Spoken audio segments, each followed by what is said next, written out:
Fala galerinha, tudo bem?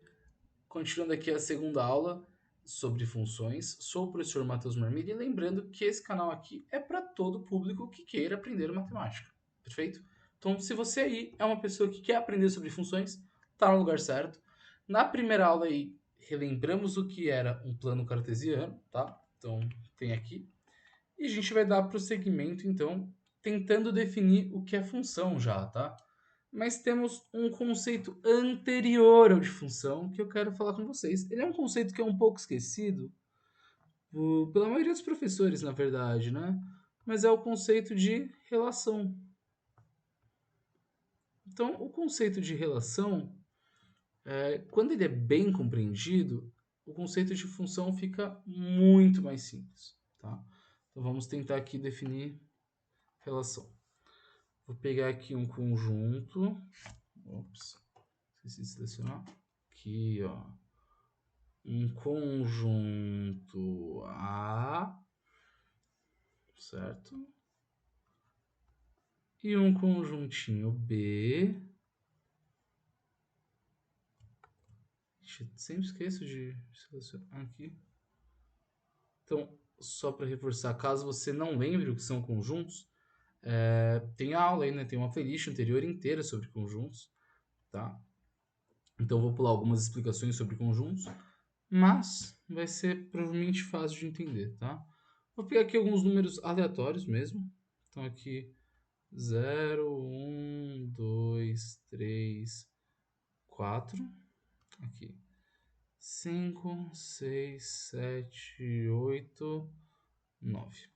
Legal, peguei os números de 0 a 10, de 0 a 9, na verdade, né? E a relação nada mais é do que quando eu literalmente relaciono elementos do conjunto A com elementos do conjunto B, tá? Vou dar um exemplo aqui, vou até fazer de rosa.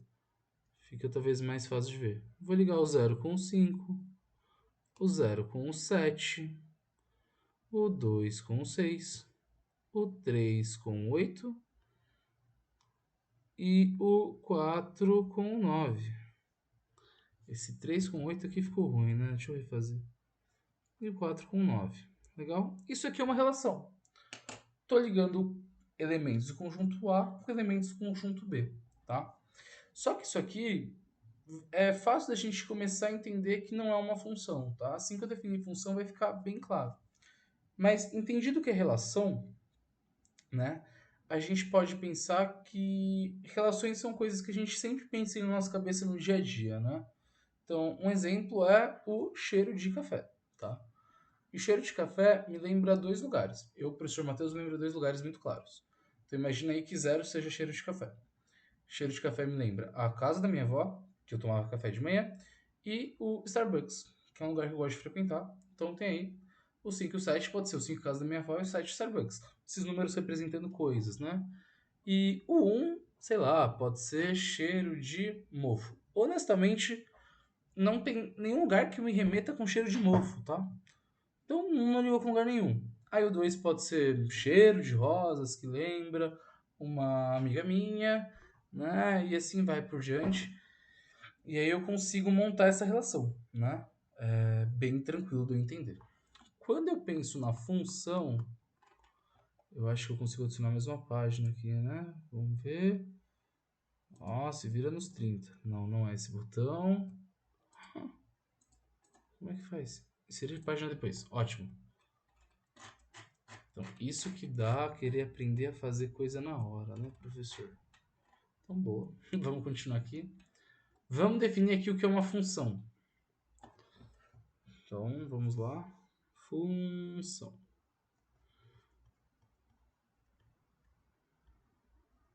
A função, galera, ela é um tipo de relação, tá? Então, eu vou começar aqui também montando um conjunto bonito, né? Sem esse garrancho que eu estava fazendo. Um conjunto. Ficou melhor. A.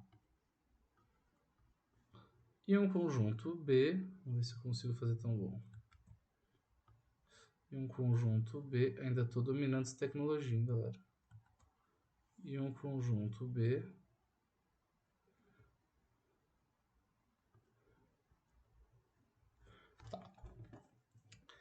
E vou botar elementos aqui de novo, tá? Da mesma forma. Só que a gente vai começar a definir algumas outras coisas mais importantes, tá? 2, 3. Faltou 2, vou botar agora. 4. Como o conjunto ele não tem ordem, galera, eu vou representar desse jeito, tá? Então, o conjunto 0, 1, 3, 2, 4, mas com o conjunto 0, 1, 2, 3 e 4, tá? Mais uma vez, qualquer dúvida, só retomar a nossa playlist lá de conjuntos. 7, 8 e 9. Legal? E vamos começar algumas definições, tá? Isso aqui é uma relação, claro, mas o nosso conjunto A, a gente vai começar a chamar ele de domínio, tá? Nosso domínio. E aí, ele vai ser o conjunto que eu vou relacionar ao outro, tá? Igual lá na nossa relação, conjunto A é o conjunto que eu vou falar, ó, esse eu relaciono com esse, beleza? O nosso conjunto B é o contradomínio. Nosso contradomínio, tá? Então, os elementos de 5 a 9 fazem parte do contradomínio e de 0 a 4 fazem parte do domínio, tá bom? Então, até aqui a gente tá bem dentro do que ainda era relação, tá? A gente vai começar a relacionar. Então, vamos fazer de novo aqui, vai, o 0 com 5, o 1 com 6, o 3 eu vou relacionar com 5, o 2, que eu peguei o 4, né? O 4 com 6 e o 2 com 7. Ótimo, tá? Relacionei. Então, primeira coisa, para ser uma função, cada cara que está no nosso conjunto do domínio faltou acento, né? Contra o domínio também. Cada carinha aí que está no nosso conjunto do domínio, ele só pode ter um correspondente na imagem. E não só ele só pode ter, como ele tem que ter, tá? Então, todos os caras que estão ali dentro do domínio, eles necessariamente precisam ter alguém no contradomínio. Legal? Por definição. Então, vamos dar uma olhadinha aqui no nosso primeiro exemplo. Ó, o 1 estava sozinho, tá? Nossa relação. O 1 estava sozinho. O 1, então, o fato de ele estar sozinho faz com que nem todo mundo do conjunto A tenha relação com o conjunto B. Então, essa relação já não seria uma função. Aqui, por enquanto, está valendo que função. Beleza? Mas repara que no contradomínio isso não é verdade, né? Não é verdade. Você vai ter os 5, 6 e 7 que receberam alguém se relacionando ali, e o 8 e 9 que não. Então, eu vou definir aqui o conjunto 5, 6 e 7, tá? Então, esse conjunto aqui, 5, 6 e 7, é a imagem. Então, vamos lá. A galerinha do A, todo mundo tem que ter um correspondente em B, mas nem todo mundo do B precisava de correspondente em A, mas os que têm fazem parte da imagem, os que não têm fazem parte só do contradomínio. E aqui é uma coisa que todo mundo se complica, tirando esse contradomínio imagem. Contradomínio é todo mundo que pode receber a flechada, tá? Pode receber uma relação. A imagem é só quem efetivamente recebe. Por isso que a maior parte das perguntas sempre fala, tá, qual a imagem? Porque o contradomínio basicamente pode ser qualquer número real, tá? A gente pode acabar falando, qual é o contradomínio? Reais. E aí estaria resolvido o nosso problema, a gente sempre daria conta, tá? Claro que até o terceiro ano que a gente tem os complexos, e aí você pode ter uma função complexa. Mas admitindo uma função de real em real por enquanto, tá? E aí a gente vai para a notação, tá?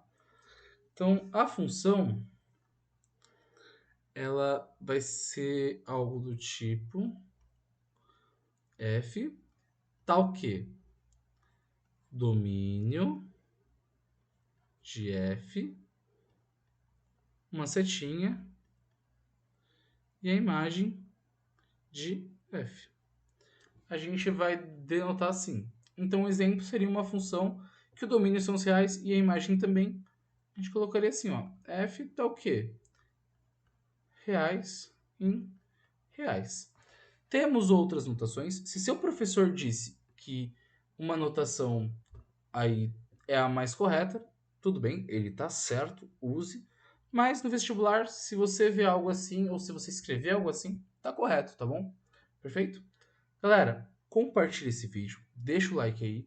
Vamos divulgar conhecimento para todo mundo. É muito importante que as pessoas tenham acesso à informação, tá? É, é uma questão de direito. Então, ajude a gente a conquistar esse momento, perfeito? Beijos e até a aula 3 agora, né? Essa aqui foi a 2 até a aula 3.